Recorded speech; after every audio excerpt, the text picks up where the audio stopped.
So hello everyone. I want to acknowledge that our time and attention is a non-renewable resource.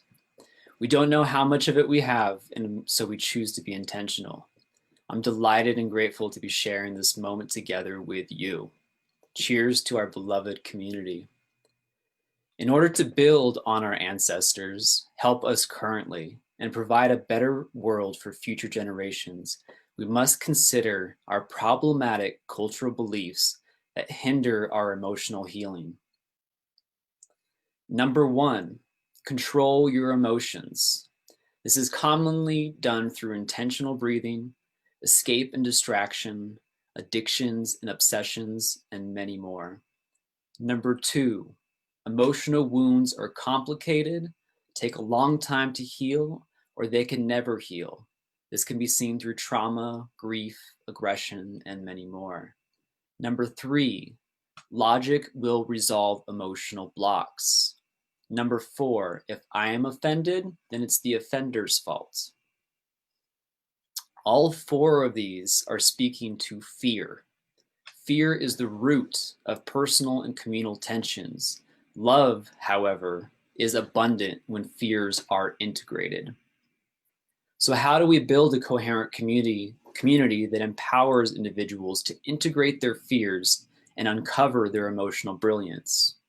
Let's begin a journey into looking inward, saying yes, feeling some stuff, and awakening emotional brilliance through the integration of our fear-based physical sensations that no longer serve us. This seemingly simple process will create emotional sovereignty and uncover a new depth of love, so we can join together to build the bridge that leads us to flourishing our coherent community. Has anyone ever noticed when a friend or a family member is emotionally triggered? We could talk for years about all the times we've experienced being aware of someone near us that is incoherently drunk off their own emotional sparks. Offended, angry, aggressive, anxious, sad, the list goes on. So let's take this a step further. We can easily see a trigger that's outside of us, but in the moment of emotion, it becomes much more difficult to feel that we ourselves are emotionally sparked, a trigger that is rooted in fear. Fears collectively generate our stress, our anxieties, our emotional suffering, and our physical dysfunctions. It is the locking mechanism which keeps societies disempowered and conflicted towards one another. Our emotions, at their core, begin as physical sensations within our body. We know we are angry because we feel it in our bodies. Our emotions are attempting to improve our response to our environment. However, recurring emotions that hinder our lives are inherently outdated projections that no longer serve us and are a detriment to our communities and our society. Yet, these irrelevant sparks still persist. So Vincent van Gogh once said, "Let's not forget that the little emotions are great captains of our lives, and we obey them without realizing it." So where do these captains live? And why do we even obey them? Our body mind is wired for prediction. It's an automated process. Do you want a piece of chocolate?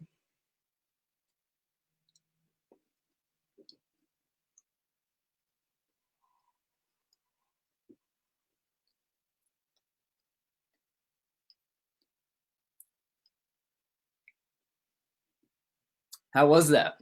What did it taste like? What did it taste like to you? So by me saying the word chocolate, your body experiences a cascade of sensations connected to your meaning of that word. Your first experience of chocolate creates a sensorial imprint in your body that you carry with you going forward. And each experience thereafter will update that prediction. So the word by itself tells your body what to expect. Our emotions are the same way. How did that water taste? Our subconscious mind is our prediction control center. It records and processes about 20 million bits per second and is operating throughout 95% of our daily activities.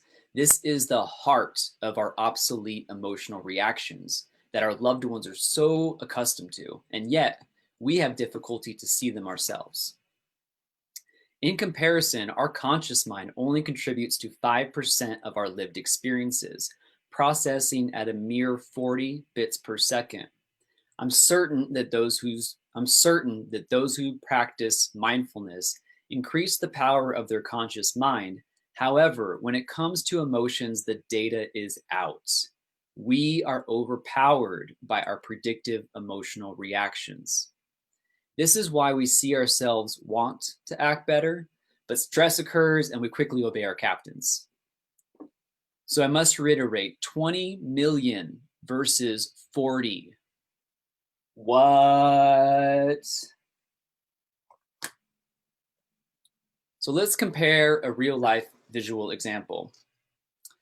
This average marble right here is 3/4 of an inch. So imagine that this marble is on the beach at sea level, and now compare that to the largest mountain on Earth, Mount Everest, at about 29,000 feet above sea level. That means that we would require 500,000 conscious minds, our marble, to equal the power of our subconscious mind, our Mount Everest. The magnitude of difference is astounding. From conception until about 5 or 6 years old, our Mount Everest records everything, most especially our high stress moments, which is a unique perception to each and every one of us. And it lays the foundation for our current outdated emotional predictions. What we perceive as stressful at 5 years old now invades our life no matter our current age. So imagine how many high stress moments you could have gone through during that period. You may not remember, I may not remember, but we know that our body mind does remember more than we could ever fathom, all through there. So these prediction patterns experienced in the moment as a sensorial imprint invade our life as disruptive emotions and become recurring, disempowering, and they imprison us because we have not been attended to properly. Keep in mind though, we are magic. So let's attend to our emotions by acknowledging the way nature has constructed them. Our access point for self-healing our emotions are this. 1, we feel the emotion. 2, we look inward by closing our eyes to feel our physical sensations that produce that emotion. If we feel sensations, then we are instantly accessing the incomprehensible data processing powers of our Mount Everest that produces them. Number 3, our magical marble, does nothing. We say yes to our sensations, and then we surrender to those sensations. Choosing to not control our sensations is what allows us for unified integration. Once complete, the sensorial imprint will never invade our lives again. Our high stress moment of trauma has been witnessed. The sensations completed their pathway, and our predictions have been updated to the current reality of our safety and our desire to thrive. Woo! Okay, I get it. That is a lot of technical lingo. Knowing this is both helpful and it's detrimental to us in our goal to harmonize the root of our emotional distresses. So here are some real life examples from myself and from my clients. I once thought that I didn't have any fear. I didn't have any troublesome emotions. I'm not emotional. I remember being asked a few times throughout my life, what do you fear? My mind would freeze. I had no idea. That question itself put me into a freeze response, However, if you ask my friends, they could easily create a never-ending list of my fears. I thought I knew who I was. I had many preferences and designed my life around them. Then I became certified as a practitioner in the emotional resolution technique, EMRES for short, which is everything I've described up until this point and so much more. Early in my practice, I had worked with 3 specific clients that had various phobias. 1, fear bridges. A second one, fear of deep water, and then the third one was a fear of flying on planes. Each phobia was harmonized within one 60-minute session, respectively. These individuals were then able to go into the same environment that previously sparked them, now with these updated predictions, and could enjoy themselves without even trying. I was astonished. Most phobias are considered incurable and/or take a lot of dedicated work to make any effective progress. Most individuals that seek conventional treatments end up on medications. Even though I saw these phobias become completely resolved with a simple, quick, and natural method, I was still skeptical. I had seen transformations, but I hadn't experienced it personally. Every answer to who am I changed the day I decided to sign up for a presentation at Naropa's Healers Day my freshman year. I felt completely comfortable knowing that I was going to give a talk about this transformative technique that I use with my clients until about 15 minutes before it was my time to be the expert in the limelight. So my magical marble said, yeah, I can do that, while my Mount Everest said, no way, Jose. Do any of you in the audience fear public speaking? Apparently I did too, but I didn't know it.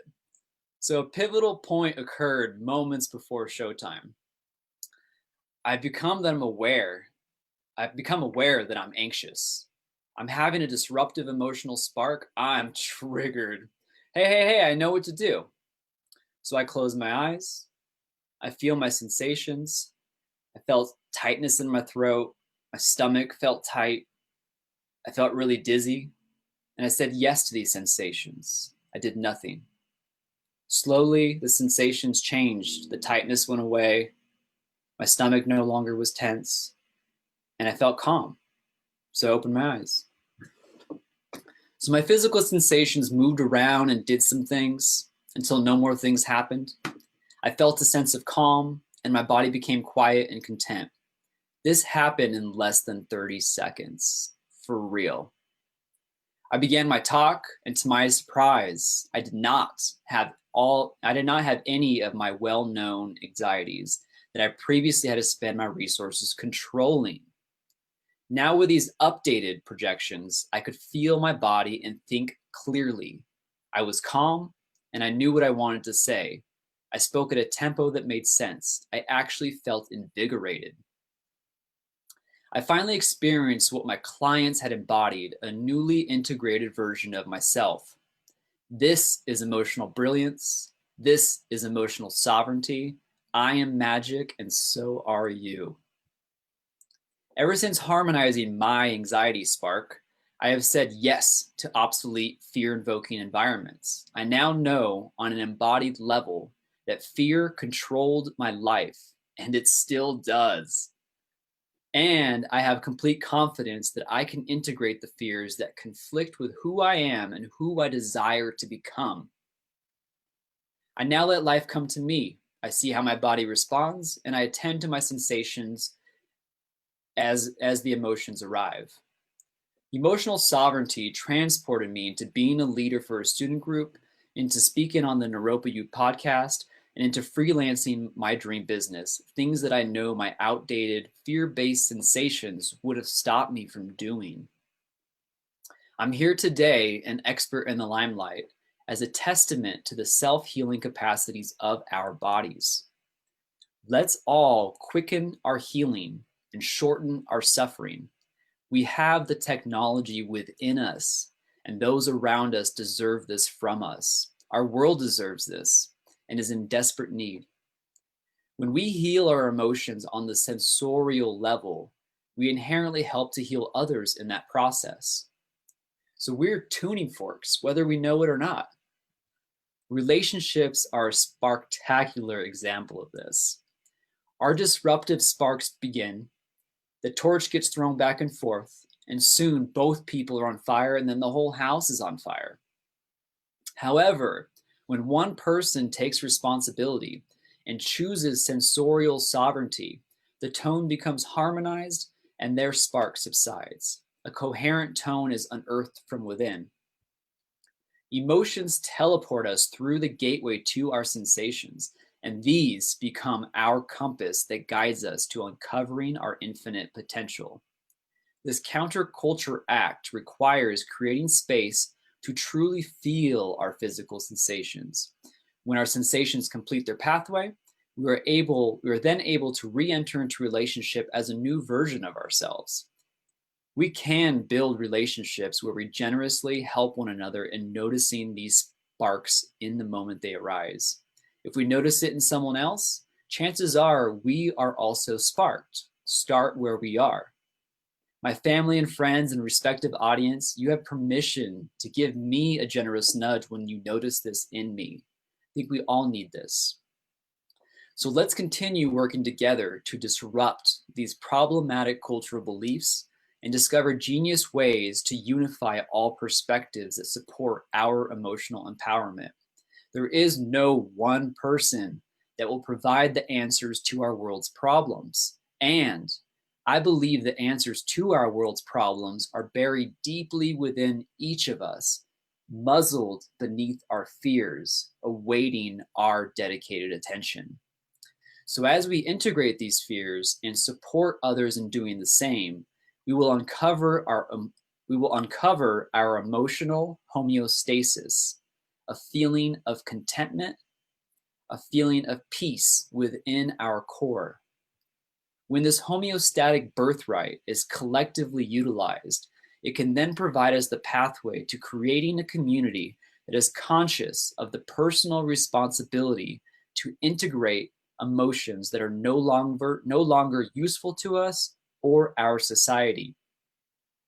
When the synergy of unified positive emotions coalesces on a massive scale, we will then have the somatic clarity to embody love towards every sentient being. Love that is devoid of fear becomes the bridge that will lead us to creating our heaven on earth, our beloved community. So speaking of a loving being that was devoid of fear, Trungpa, the founder of our school, once said, "The clitoris of your heart gets stimulated, and you either fall in love or you get pissed off."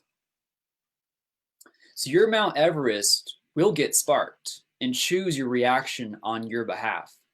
And now your magic marble can lovingly engage in this reaction by looking inward and saying yes. Oh, the possibilities.